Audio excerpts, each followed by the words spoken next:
வணக்கம் நண்பர்களே.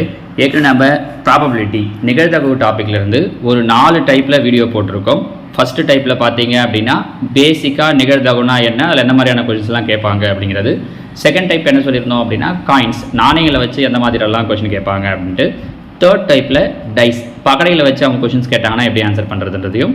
டைப் 4ல் சீட்டு கட்டிலேருந்து அவங்க கேட்கக்கூடிய கொஷின்ஸுக்கு எப்படி ஆன்சர் பண்ணுறது அப்படிங்கிறதையும் 4 டைப்பில் பார்த்துருந்தோம். இப்போ அதனுடைய தொடர்ச்சியாக லாஸ்ட் டைப் 5. இந்த மாதிரியான டைப்புக்கு எப்படி அப்படின்னு சொல்லி பார்த்தீங்கன்னா ஒரு ஃபார்முலா யூஸ் பண்ணணும். புக்கில் ஆக்சுவலாக அந்த மாதிரி ஒரு ஃபார்முலா கொடுத்துருப்பாங்க. ஆனால் இங்கே நான் உங்களுக்கு ஃபார்முலாலாம் எதுவும் சொல்ல போகிறதில்ல. ஜஸ்ட்டு கொஷினை பார்த்து அதிலிருந்து எப்படி ஆன்சர் பண்ணுறது அப்படிங்கிறது தான். இது முன்னாடி சொன்ன எல்லா டாப்பிக்கும் கலந்த மாதிரி தான் இருக்கும். நான் நேரடியாகவே இதில் கொஷினுக்கு போயிடுறேன் பாருங்கள். ஃபஸ்ட்டு கொஷின், முதல் 50 இயலெண்களிலிருந்து ஒரு எண் தேர்ந்தெடுக்கப்படும் பொழுது அது 4 மடங்காகவோ அல்லது 6 மடங்காகவோ இருக்க நிகழ்தகவு. முதல் 50 எண்களிலிருந்து, அப்போ மொத்தம் எத்தனை நம்பரோ அதை எப்பவுமே என்ன பண்ணுவோம் அப்படின்னா கீழே போட்டுப்போம். 50 நம்பர்ன்றதால 50 கீழே போட்டுக்கிறோம். இது என்ன டைப், இந்த டைப் எப்படி தெரிஞ்சுக்கிறது அப்படின்னா இதுக்கு முன்னாடி பார்த்ததெல்லாம் ஏதாவது ஒரு கேள்வி தான் கேட்பாங்க. இந்த மாடலில் பார்த்தீங்கன்னா 2 கேள்வி பாருங்கள். 4 மடங்காகவோ அல்லது 6 மடங்காகவோ இப்படின்னு நடுவில் ஒரு அல்லதை வச்சு கேட்டிருப்பாங்க.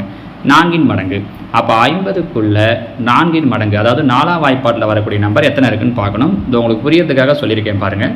மொத்தம் 12 நம்பர் இருக்குது. அப்போ ஃபஸ்ட்டு 4உடைய வாய்ப்பாட்டில் வரக்கூடியது 12 நம்பர். அந்த 12 எழுதிக்கிறோம். அதுதான் இங்கே எழுதி காட்டியிருப்போம் பாருங்கள், 12. அடுத்தது 6 மடங்கு, 6ஆம் வாய்ப்பாட்டில் வரக்கூடிய நம்பர் எத்தனை இருக்குன்னு பார்க்குறோம். இதை எழுதி காட்டியிருப்போம் பாருங்கள். 8 நம்பர் இருக்குது. So plus 8, 12 plus 8. இது புரியுதான்னு பாருங்கம்மா. 4ஆம் வாய்ப்பாட்டில் வரக்கூடிய நம்பர் ப்ளஸ் 6ஆம் வாய்ப்பாட்டில் வரக்கூடிய நம்பர் முதல்ல 50 நம்பரில். அடுத்தது என்ன பண்ணணும்னா இது ரெண்டுத்துல எதனா நம்பர் காமனாக இருக்கான்னு பார்க்கணும். இப்போ பாருங்கள், இங்கே 12, இங்கே 12, இங்கே 24, இங்கே 24, இங்கே 36, இங்கே 36, 48, 48. மொத்தம் எத்தனை நம்பர் காமனாக இருக்குது? 4 நம்பர். அந்த 4 நம்பரை மைனஸ் பண்ணிடணும். விஷயம் புரியுதா? முதல்ல சொன்ன ரெண்டுத்தையும் ப்ளஸ் பண்ணிவிட்டு அது ரெண்டுத்துலையும் எதனா காமனாக இருக்குன்னா அதை என்ன பண்ணிடணும்னா மைனஸ் பண்ணிடணும். அப்போ பாருங்கள், 12 8 கூட்டினா 20, 20ல் 4 போயிடுச்சுன்னா 16. ஸோ 16/50 அடிக்க முடியுமான்னு பார்க்க 2ஆம் வாய்ப்பாட்டை அடிக்கலாம். 8 2 16, 25 2 50. So answer 8/25. நம்ம புரிஞ்சுக்க முடியுதுங்களா? ஸோ முன்னாடி பார்த்த 4 டைப்புக்கு இதுக்கு என்ன டிஃப்ரெண்ட்னா அங்கே ஏதாவது ஒரு ஸ்டேட்மெண்ட் தான் கொடுப்பாங்க, இங்கே 2 ஸ்டேட்மெண்ட் கொடுத்துருப்பாங்க. ஸோ முதல்ல அந்த 2 ஸ்டேட்மெண்ட்டுக்கான நம்பர்ஸையும் ப்ளஸ் பண்ணிவிட்டு ரெண்டுலேயும் காமனாக இருக்கிறத மைனஸ் பண்ணிட்டீங்க அப்படின்னா முடிஞ்சிடுச்சு. இப்போ இதில் பாருங்கள், அடுத்த கேள்வி. பகடை ஒன்று உருட்டப்படும் பொழுது கிடைக்கும் எண் பகா எண்ணாகவோ அல்லது ஒற்றைப்படை எண்ணாகவோ இருக்க நிகழ்தகவு என்ன?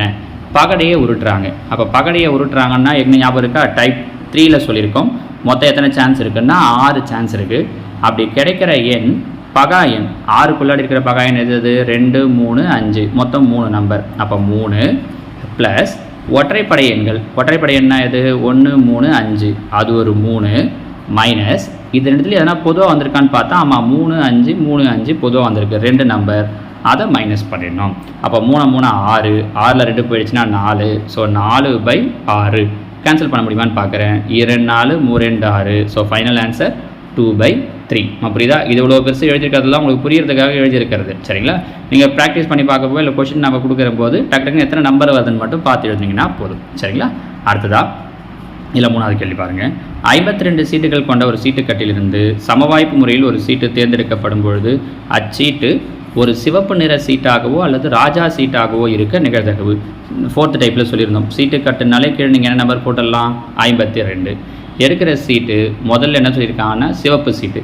சிவப்பு சீட்டு மொத்தம் 26 இருக்குது, அதனால் 26. ராஜா சீட்டு மொத்தம் 4 இருக்குது, அதனால் 4 மைனஸ் சிவப்பில் எத்தனை ராஜா இருக்கோ அதை மைனஸ் பண்ணிடணும். சிவப்பில் எத்தனை ராஜா இருக்குது? 2 ராஜா. அப்போ அதை மைனஸ் பண்ணிடுறோம்.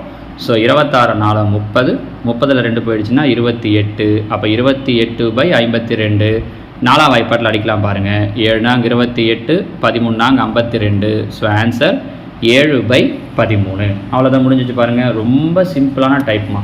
அந்த ஃபஸ்ட் இதில் நான் தான் ரொம்ப கொஷின்ஸும் கம்மியாக கொடுத்துருக்கேன். ரொம்ப ரேராக தான் இதுலேருந்து கேட்பாங்க. முன்னாடி சொன்ன 4 டைப்பில் இருந்து தான் ரிப்பீட்டடாக கொஷின்ஸ் வரும். அதை நல்லா பார்த்து வச்சுக்கோங்க. அந்த 4 டைப் கரெக்டாக புரிஞ்சுக்கிட்டீங்க அப்படின்னா இந்த 5வது டைப் எல்லாமே அந்த 4 டைப்பை பேஸ் பண்ணது தான். இப்போ இங்கே பார்த்தீங்கன்னா சீட்டுக்கட்டை பற்றி தெரிஞ்சால் தான் இங்கே நம்ம ஆன்சர் பண்ண முடியும். அப்போ சீட்டுக்கட்டை தெரியணும்னா எங்கே பார்க்கணும்? டைப் 4. இப்போ இங்கே பார்க்குறீங்க அப்படின்னா பகடையை வச்சு கேட்டிருக்கோம். அப்போ பகடையை பற்றி தெரியணும் அப்படின்னா என்ன பார்க்கணும்? டைப் 3. ஸோ அந்த டைப் கரெக்டாக தெரிஞ்சிடுச்சு அப்படின்னா இங்கே உங்களால் ஆன்சர் பண்ணுற முடியும். சரிங்களா? ஸோ நிகழ்தகவை பொறுத்த வரைக்கும் ஒட்டுமொத்தமாக இருக்கிற விஷயங்களே இவ்வளோ தான். ஒரு 5 டைப்பாக பிரித்து என்னால் எந்த அளவுக்கு முடியுமோ அந்த அளவுக்கு உங்களுக்கு புரிகிற மாதிரி நான் சொல்லியிருக்கேன். இதுக்கு அடுத்ததாக நான் நாளைக்கு என்ன பண்ணுறேன் அப்படின்னா இதிலேருந்து ஒரு 30 கேள்வி, ஏற்கனவே ஒரு 7 கொஷின் பேப்பர் 7-8 கொஷின் பேப்பர் போட்டிருக்கோம் இல்லையா?